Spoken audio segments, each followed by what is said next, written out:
Në një atmosferë të ngrohtë, mes freskisë dhe bukurisë natyrore, Damfshat Mbrëm ka bërë hapjen zyrtare të terasës së saj, duke sjellë një koncept unik relaksi dhe mikpritjeje. Të shumt ishin mysafirët që zgjodhen të jenë pjesë të kësaj nate speciale, duke shijuar ambientin e veçantë, ushqime të larmishme dhe pijet me plot zgjedhje.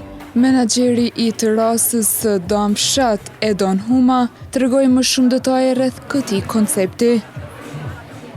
Sonde hapim terasën e Damës fshat.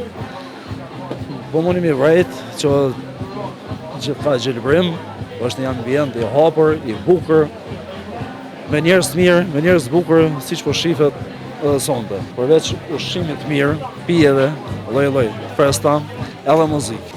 Muzikë të paktën një herë në javë, vetëm për klientat tonë. Edhe mysafirët nuk i kursyn fjalët e mira për ambientin dhe eksperiencën që përjetuan në natën e hapjes, duke cilësuar këtë vend si një destinacion ideal për netët verore.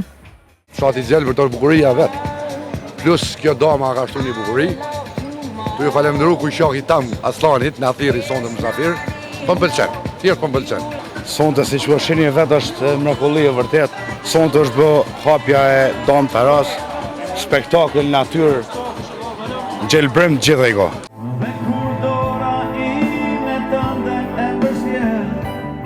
E veçanta e kësaj mbrëmjeje ishte prania e këngëtarit të mirënjohur Redon Makashi, i cili u mirëprit ngrohtësisht nga të pranishmit dhe i dha edhe më shumë ngjyrë kësaj nate festive.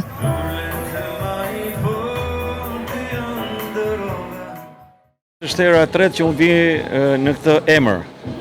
Po ndryshimi është se nuk jemi në brenda qytet, por jemi në këtë pjesën e më të bukur, mendoj unë, me ajër të pastër.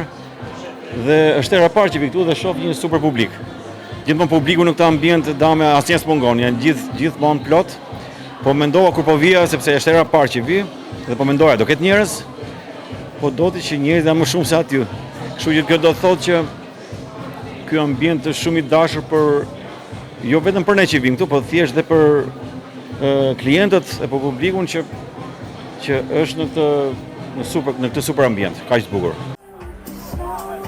Damfshat synon që çdo ditë më shumë të bëhet një nga destinacionet më të preferuara për adhuruesit të natyrës, ushqimit të mirë dhe atmosferës unike.